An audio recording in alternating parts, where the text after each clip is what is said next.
when did you land your first gig as a product manager? Yeah, good question. So that was in between my first year and second year of business school.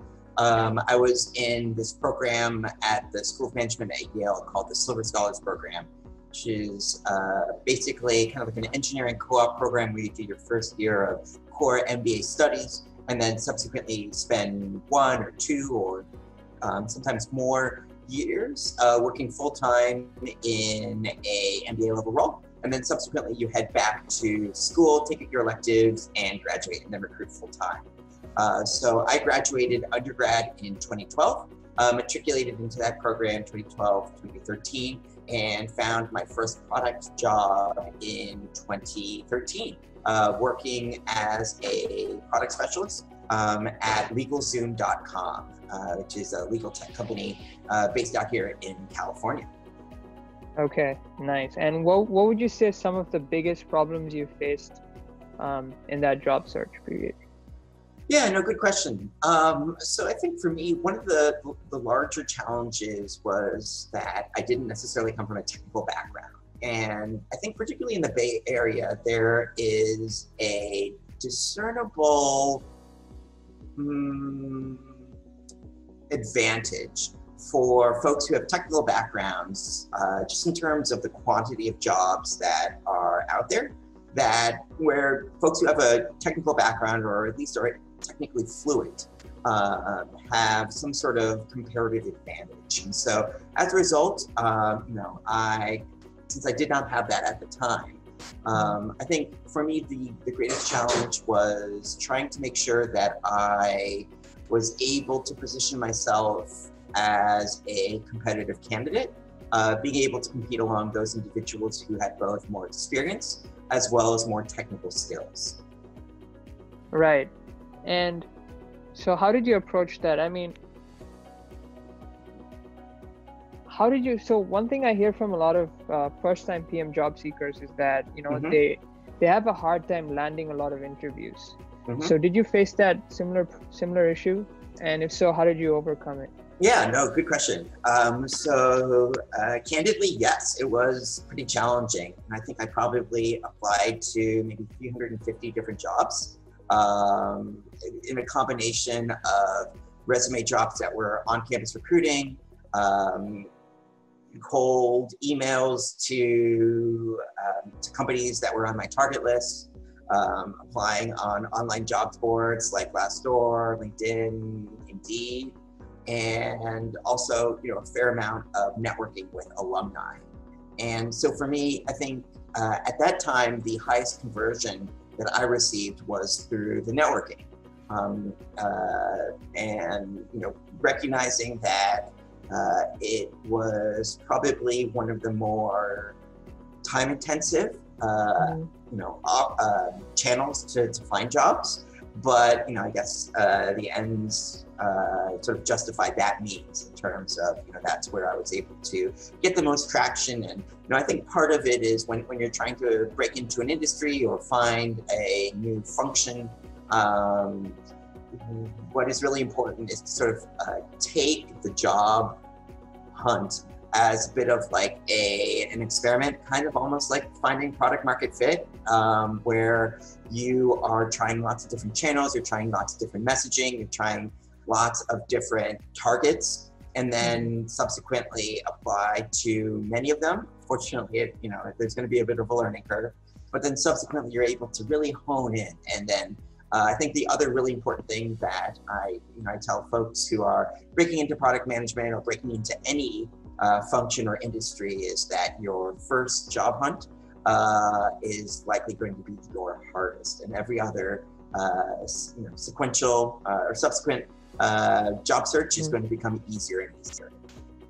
Right. And how did the nature of these challenges differ from when you were looking for your first PM job versus when you were looking for a senior role? Yeah, no, good question. So I think in terms of like more senior roles,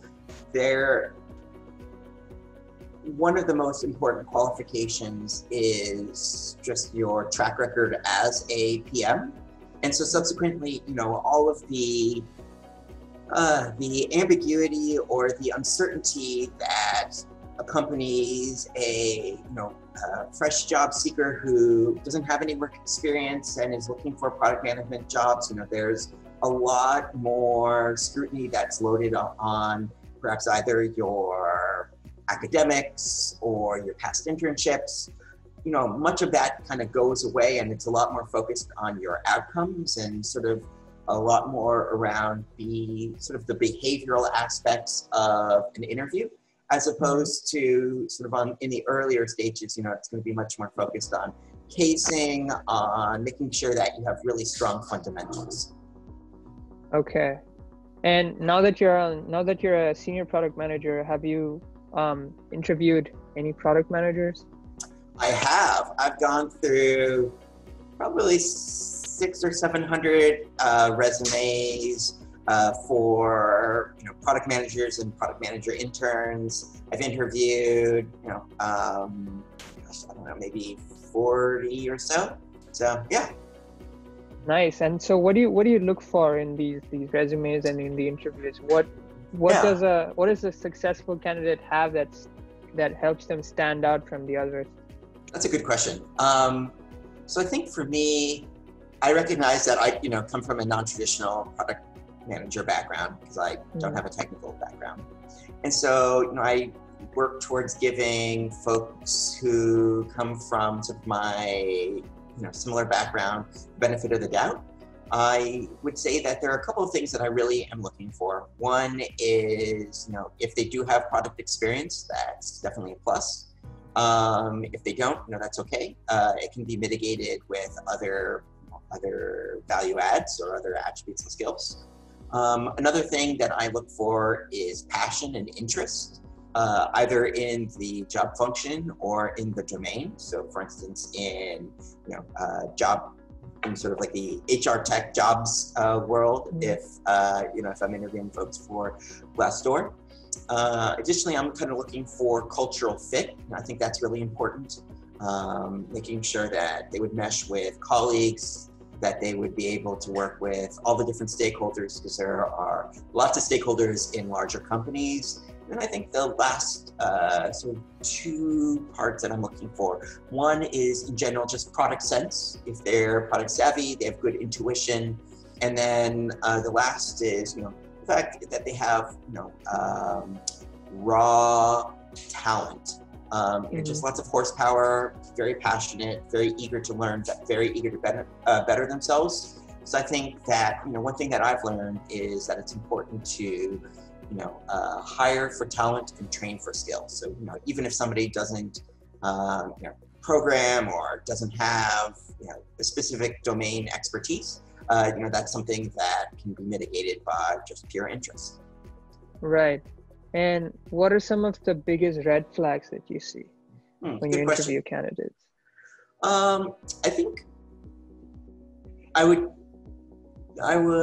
separate red flags in interviews into two different types of interviews. One would be in sort of case interviews and technical interviews, and the other type of interview, of course, is behavioral. With respect to red flags, let me give you both red flags and yellow flags. For technical interviews, I think a red flag for me is always, technical and case interviews, a red flag for me is always when they're not working and showing their work, talking me through their thought process. I think, for me, the purpose of technical and case interviews is really being able to work through problems together, understand how they make assumptions, how they validate assumptions, how they structure their thinking. Candidly, I also hate case interviews. I also hate technical interviews. They're a pain. But there is definitely value and merit in that. And if they aren't kind of meeting the table stakes in terms of helping me help them, or are open or are thoughtful in their assumptions, then that would potentially be a red flag. Additionally, I think another part of case and technical interviews are parts where you are asking questions for clarification. And if they aren't doing that as much, that could also be a bit of a red flag, because it's important to on the job to have self-starters, but you also need to know when to ask for help and ask for questions. So that's important.